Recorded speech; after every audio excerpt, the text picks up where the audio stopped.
Bismillahirrahmanirrahim. Assalamualaikum warahmatullahi wabarakatuh.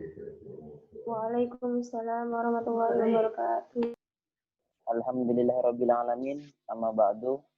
Yang terhormat kepada dosen pengampu apoteker Bapak Hajar Sugiantoro SPAM MPH, dan yang saya hormati kepada teman-teman sekalian anggota kelompok 13.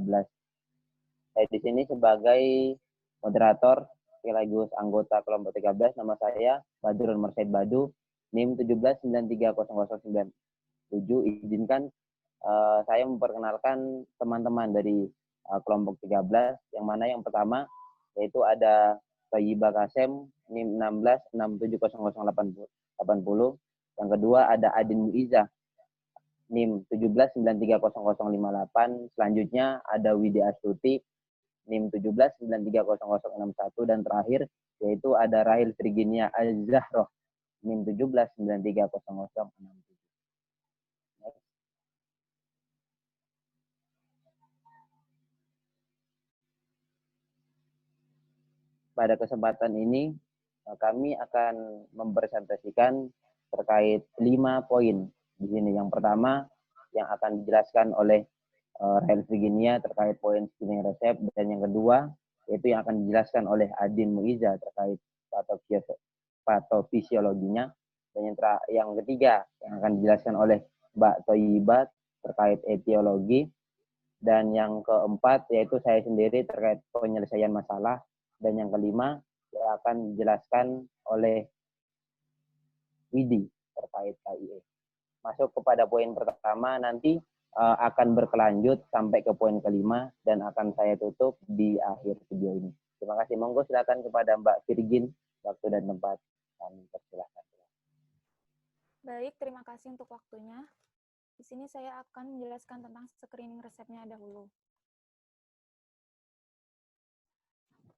Pertama, ini resep dari Klinik Maliki yang diberikan oleh Dr. Aril, yaitu Milanta suspensi nomor 1, SPRN 1, Conam, terus ranitidin, S2DD, terus Flamar 50 mg nomor 30, diminum 2 kali sehari, diberikan kepada Tuan Husna.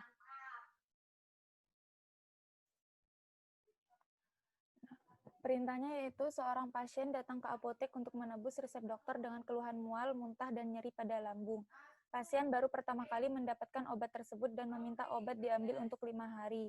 Berikanlah pelayanan kefarmasian dengan menggali informasi yang Anda butuhkan dan memberikan informasi sesuai dengan kebutuhan pasien.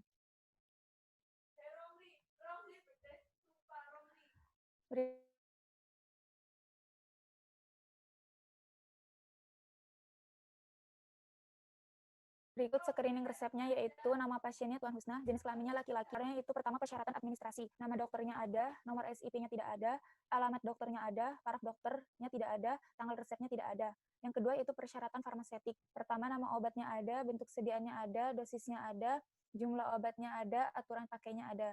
Dan yang terakhir yaitu persyaratan klinis. Yang pertama, tepat indikasinya ada, tepat dosisnya ada, tepat waktu penggunaannya ada, duplikasi pengobatannya tidak ada, alerginya tidak ada, dan kontraindikasinya tidak ada.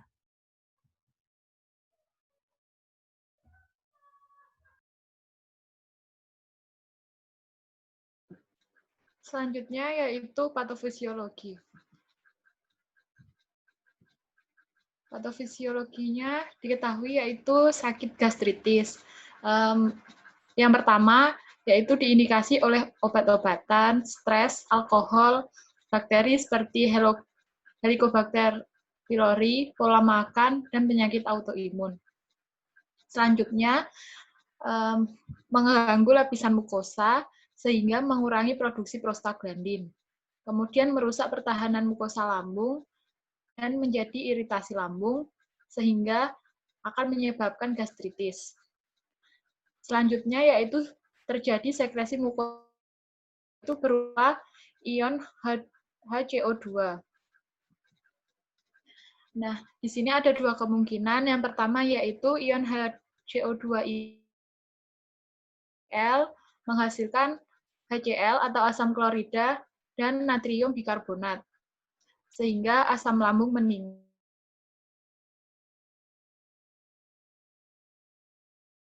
kekurangan volume cairan dan sehingga menyebabkan intoleransi aktivitas. Kemungkinan yang kedua yaitu mukus yang dihasilkan untuk melindungi mukosa lambung menjadi kurang. Jika tubuh dalam kondisi yang baik, akan terjadi hemostasis, terjadi penyembuhan. Jika kondisi tubuh dalam keadaan tidak baik, maka perlindungan mukus gagal dan terjadi erosi mukosa lambung dan erosi lapisan pembuluh darah pada lambung, sehingga menyebabkan perdarahan dan menghasilkan rasa nyeri. Nah, erosi lapisan pembuluh darah ini juga dapat menyebabkan atrofi kelenjar epitel, sehingga sel parietal dan sel Schiff akan hilang dan menurunkan fungsi intrinsik dari lambung, sehingga hasil akhirnya akan terjadi gastritis kronis.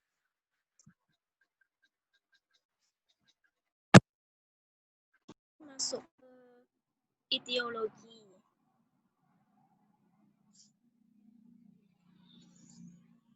Untuk etiologi itu, inflamasi yang terjadi pada pasien ini adalah karena sakit MAH atau dispepsia adalah gejala penyakit berupa rasa nyeri dan panas pada lambung yang terjadi akibat sejumlah kondisi.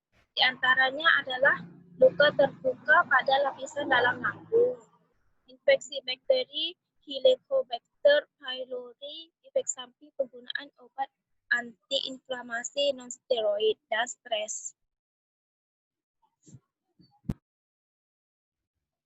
Oke, masuk kepada poin 4, yaitu penyelesaian masalah.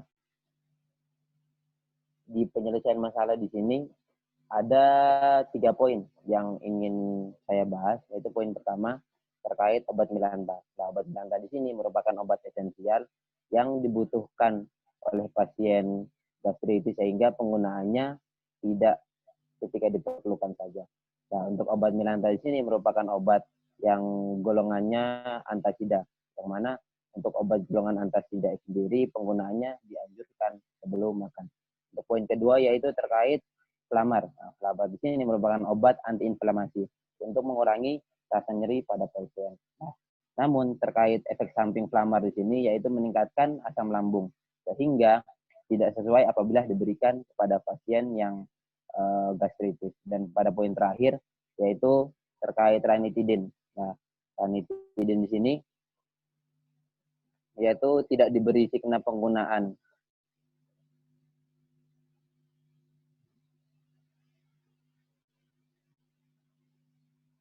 Itu selanjutnya itu terkait penyelesaian masalah dari ketiga poin tersebut, yaitu pada poin pertama terkait obat milanta merupakan obat esensial yang harus diminum oleh pasien gastritis sehingga penggunaannya tidak SPRN, sehingga signa PRN ini harusnya diganti 3 kali sehari 1 sendok makan sebelum makan. Pada poin kedua yaitu terkait obat ranitidin. Nah, ranitidin sini merupakan obat H2 blocker yang mana obat H2 blocker di sini berfungsi untuk menghambat reseptor H2. Nah, dalam hal untuk mensekresi asam lambung tersebut. Jadi sehingga dari penggunaan ranitidin ini seharusnya dianjurkan sebelum makan dengan perubahan signa yaitu 2 kali sehari 1 tablet sebelum makan. Nah, pada poin terakhir yaitu poin ketiga terkait Flamar. Nah, Flamar di sini pada resep tersebut digunakan antiinflamasi yang mana untuk mengurangi nyeri yang dirasakan pada pasien. Namun pada Flamar ini memiliki efek samping yaitu mengekstraksi asam lambung. Nah, apabila diteruskan maka akan meningkatkan sekresi alam lambung dan justru hal tersebut akan melukai lambung.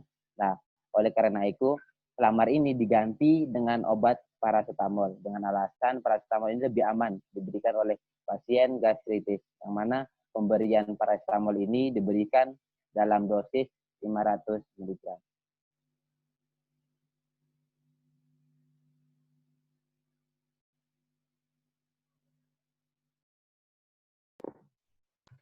Berikutnya yaitu pemberian KIE, penggalian informasi dan pemberian KIE.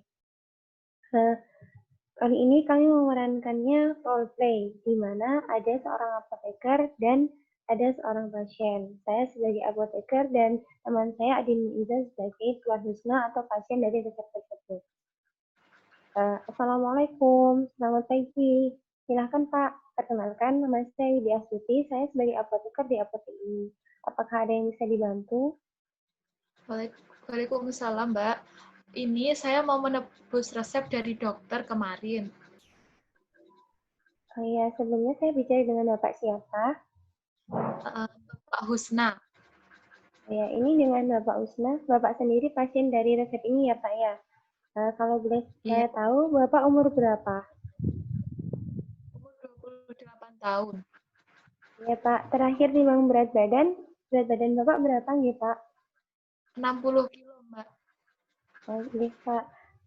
Kalau tidak keberatan, bolehkah saya minta waktu Bapak 10 menit untuk saya menanyakan beberapa hal terkait pertimbangan saya dalam mengambil tindakan.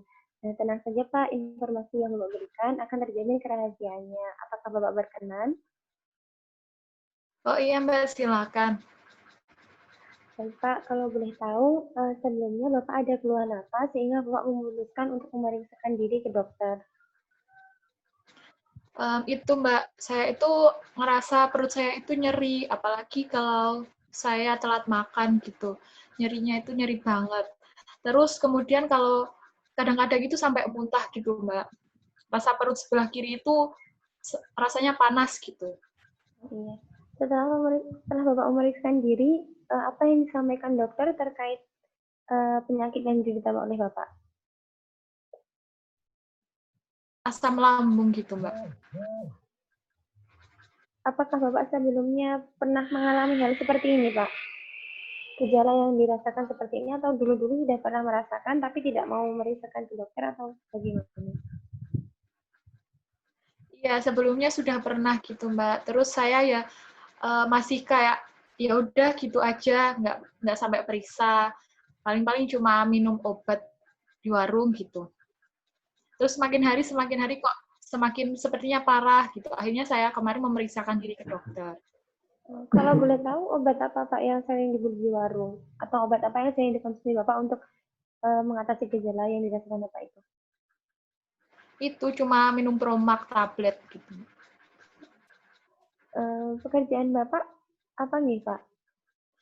Saya tuh bekerja sebagai apa? Iya, saya tuh pekerja kantoran gitu, Mbak. Biasanya juga lembur-lembur gitu. Apakah Bapak merokok atau minum kopi atau keduanya? Kalau merokok tidak, Mbak. Tapi saya itu sering minum kopi karena menemani saya. Oh, ini. Apakah Bapak memiliki riwayat alergi sebelumnya, Pak? Tidak, Mbak. Ya, begini, Pak. Setelah apa yang disampaikan Bapak, apa yang diceritakan oleh Bapak, kata dokter, Bapak kan menderita asam lambung, atau kalau istilah medisnya itu gastritis, Pak. Jadi, di mana ada luka di lambung Bapak. Nah, luka ini yang menyebabkan rasa nyeri ketika Bapak makan. Seperti itu. Jadi, di resep ini dokter memberikan 3 obat untuk Bapak. Yang pertama yaitu Milanta suspensi, bentuknya cair. Nah, ini diminumnya 1 jam sebelum makan, Pak. Jadi, obat ini fungsinya untuk melindungi dinding lambung Bapak. Jadi, dinding lambung Bapak yang sudah terbuka itu dilindungi oleh obat ini. Jadi, ketika Bapak makan, tidak terasa sakit. Terus kemudian, yang kedua yaitu obatnya obat ranitidin. Nah, ranitidin ini diminumnya 1 jam sebelum minum Milanta. Jadi, sebelum minum Milanta cairnya, 1 jam sebelum itu, Bapak minum ranitidin tablet ini dulu. Atau bisa juga 2 jam sebelum Bapak makan. Obatnya diminum 1 kali, 1 tablet saja. Terus berikutnya yaitu Bapak diberikan obat kamar. Tapi, kami ganti obat paracetamol, Pak. Jadi, obat paracetamol ini fungsinya untuk mengurangi rasa nyeri yang diderita oleh Bapak. Jadi obat ini diminumnya setelah makan, 1 kali minumnya 1 tablet aja. Nah, itu kalau misal Bapak sudah tidak merasa nyeri, paracetamol ini tidak diteruskan, tidak apa-apa.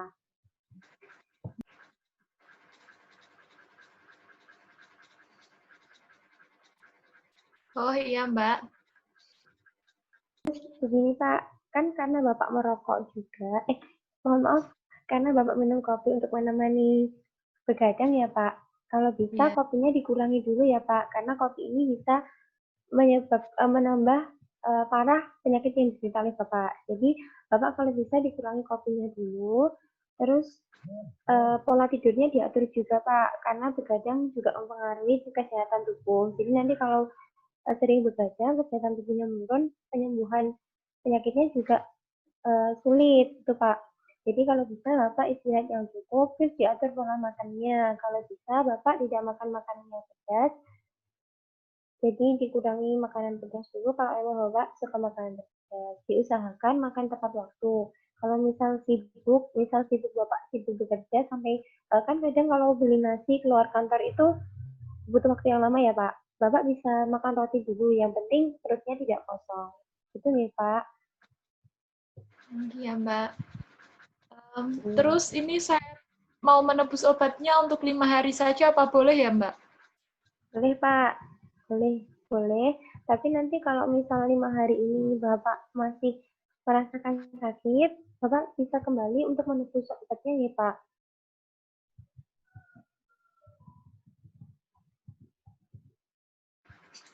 Bagaimana Pak?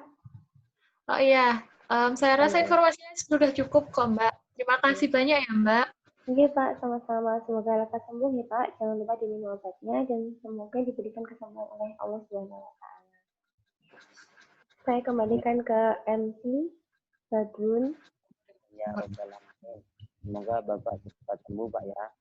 Oke, terima kasih dari kelompok kami, kelompok 3, dari kasus kelompok 3.